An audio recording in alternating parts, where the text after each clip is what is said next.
안녕하세요. 정다운 힐링센터의 정다운입니다. 자, 카카오 페이지 런칭 기념으로 유튜브에서 책에 대해서 나누고 있습니다. 자, 이번 시간은 22번째 이야기 제목부터 나눠보도록 할게요. 자, 시아버지 병간호는 자식보다 며느리라는 제목으로 올라온 글입니다. 자, 먼저 내용을 읽어드리고 시작해 볼게요. 저는 우리나라에서 알아주는 대기업 다녀요. 곧 승진 심사 앞두고 있고 되는 한 임원까지 가는 게 목표입니다. 아이는 없고 결혼한 지 1년 반 됐습니다.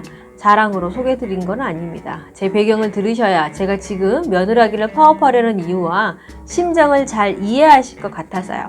지금 굉장히 바쁜 시즌이에요. 제가 있는 브랜드가 시즌성 상품을 다루다 보니 중요한 시기가 오면 다들 야근 불사하고 이래요. 저도 승진 심사도 앞두고 있고 실적 욕심도 많아 집에까지 일 끌고 가서 하고 있습니다. 남편은 회사 출장으로 미국에 가 있어요. 3개월 단기인데 이제 간 지 한 달 정도 되었습니다. 혼자 사는 싱글녀처럼 정신없이 일하면서도 남편이랑 밤늦게 영상통화하면서 서로 응원하고 다독이고 있습니다. 남편이 돌아오고 저 바쁜 것도 끝나면 여행 가자고 약속도 했습니다. 그런데 지난주 목요일 회사에서 한창 일하고 있는데 어머니께 전화가 왔어요. 시아버지가 낙상을 하셔서 지역 거점 병원에 입원하셨다고요. 깜짝 놀라서 많이 다치셨느냐 하니 내가 직접 가서 보라고 하시더군요. 참고로 저랑 남편은 서울에 살고 시부모님은 충남 쪽에 사십니다. 작은 가수원을 운영하시고요. 아버님 나이가 꽤 있는 편이신데 낙상이라니 바빴지만 팀원들에게 양해 구하고 아버님 뵈러 갔어요. 가니까 한쪽 다리에 깁스를 꽤 크게 하셨고 팔에도 찰과상이 보였어요. 허리도 아프다고 하셨고요. 과수 관리하시다가 낮은 사다리에서 떨어지셨는데 잘못 떨어져서 좀 크게 다친 상황이었습니다. 의사분께 들으니 못해도 한 달은 입원이 불가피하다고 했습니다. 알겠다고 하고 바로 남편에게 연락해 상황 알렸어요. 병원비는 내가 결제하고 가겠다고도 했어요. 그런데 간병인 문제가 있더라고요. 과수원이 작긴 하지만 아버님 안 계시니 어머니가 관리하긴 해야 해요. 정확히 과수원 내에서 무슨 일을 하는지는 몰라서 모르겠지만 항상 바쁘시거든요.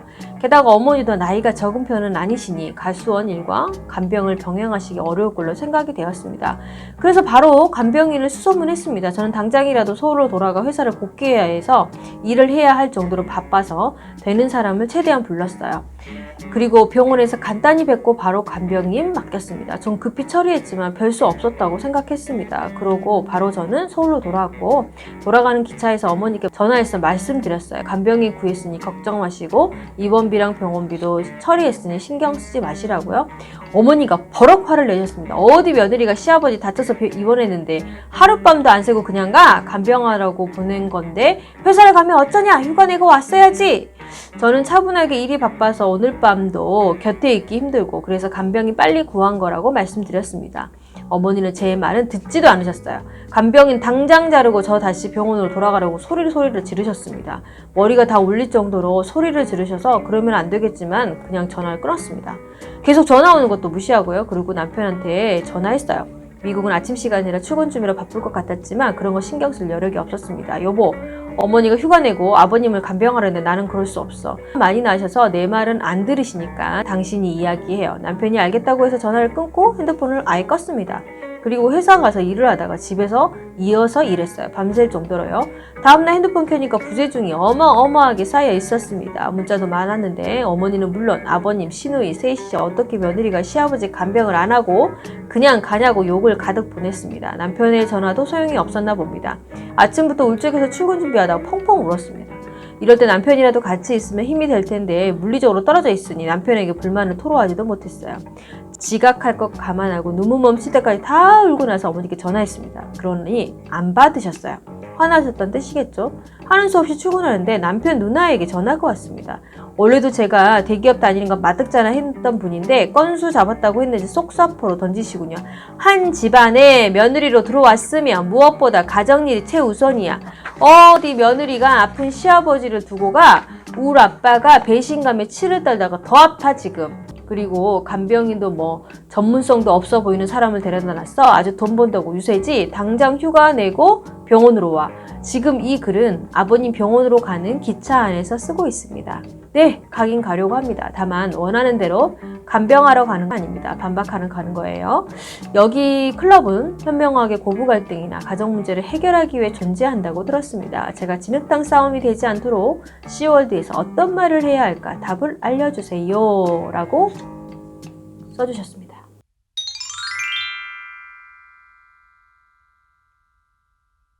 네, 사연을 들으면서 그냥, 가슴이 그냥 너무 답답하다, 막 이런 생각이 들었어요. 그냥 뒷골이 막 땡긴다, 막 이런 느낌? 제목도, 심각하죠? 시아버지 병간호를 누가 해야 될까요? 당연히, 누가 해요? 와이프가 해야 되는 거 아니에요? 자기 자식이 해야 되는 거 아니에요? 당연하지 않습니까? 근데 이건 말도 안 되는 행동들을 하죠. 만약에 내 남편이 다쳤다 그러면은 제가 어머니한테 맡길까요? 아니면 다른 사람한테 맡길까요? 제가 안 되면 간병인을 쓰겠죠. 너무나 당연한 거. 근데 실은 이렇게 훌륭한 며느리가 어디 있습니까? 간병비 대줘, 병원비 다 대줘, 대기업 다니니까 돈 잘 번다고 모든 것 그런 것까지 다 해준 것도 어딥니까? 간병인 비용도 만만치 않은데 그런데 그런 걸 감사하는 게 아니고 며느리가 일하는 것을 어쩌면 질투하는 느낌이잖아요. 제일 먼저 첫 번째는 질투하는 느낌이기 때문에 아까 신우이도 왜 올케가 대기업 다닌 걸 마땅치 않아 할까요? 질투하는 마음이겠죠. 본인은 그렇지 않을 테니까. 그리고 잘난 며느리 얻으면 자기들에게 자기들을 무시할까 봐에 대한 두려움 이런 것들이 더 먼저 있겠죠. 그래서 내가 먼저 며느리를 무시해주고 며느리를 더 하대하는 이 문화에 있는 거 이게 아주 잘못되어 있는 거라고 저는 생각해요. 존중해주고 배려함으로써 훨씬 더 훌륭하고 건강하게 살아갈 수 있을 텐데 그게 안 돼 있으면 서로가 갈등하는 양상이 굉장히 커지겠죠.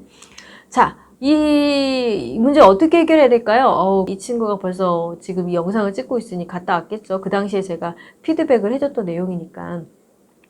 방금 본인도 간병을 하러 가는 건 아니라고 했거든요. 어떻게 해야 돼요? 어머니의 아들이 내 남편이 아프거나 병원에 입원하면 누가 간병을 해야 될까요? 라고 저 같으면 물어볼 것 같아요. 어머니가 와서 하실까요? 아니면은 시누이가 와서 해야 될까요? 아니면 저는 어떻게 해야 될까요? 라고 물어봐야죠. 그죠? 그럼 뭐라고 얘기했어요? 그거 당연히 네가 해야 되지. 그럼 걔도 내가 해야 되고 아버님의 그럼 아내는 누구인가요? 어머니 아니신가요? 어머니가 해야 되는 게 너무 당연한데 왜 그걸 제가 해야 될까요? 라고 자꾸 질문하시는 게 중요할 것 같아요.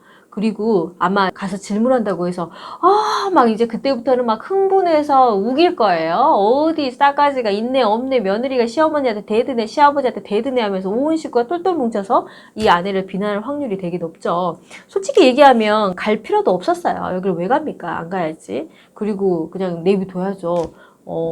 더 이상 뭘 어떻게 해줍니까? 간병인 구해줬으면 됐지. 그리고 가가지고 며느리가 당연히 병간호를 해야 된다? 이건 말도 안 돼. 무슨 조선시대입니까? 조선시대에도 그런 행동은 안 했어요. 자기 와이프가 먼저 했지.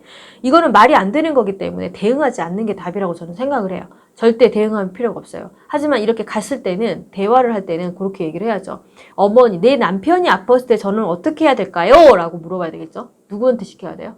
어머니가 하셔야죠. 제 남편이 아프면. 이렇게 자꾸 물어보시는 게 필요하겠죠. 그리고 돈 누가 대야 돼요? 어머니 아들이 아프니까 어머니가 대셔야죠.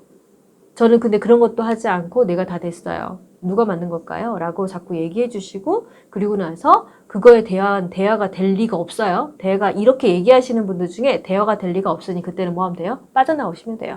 그리고 두 분이 잘 사시는 게 답이라고 저는 생각합니다. 자, 앞으로도 어떻게 해야 될까요? 과하려고 하지 마세요.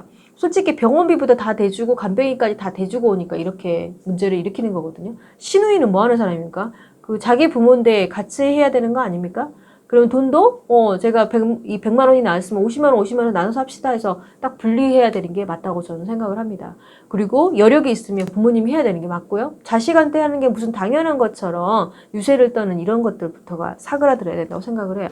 자, 이러기 위해서는 뭐가 중요할까요? 내 마음이 온전하고 건강하게 되게 중요해요. 용기가 있는 게 중요해요. 내 삶을 의식적으로 바르게 만들어가는 게 되게 중요하다고 생각해요. 그 용기가 있어야지만이 내가 할 말은 하고 행동하지 않을 힘도 있고 행동해줄 힘도 있는 거거든요. 그걸 만들어가는 여러분이 되시길 바랍니다.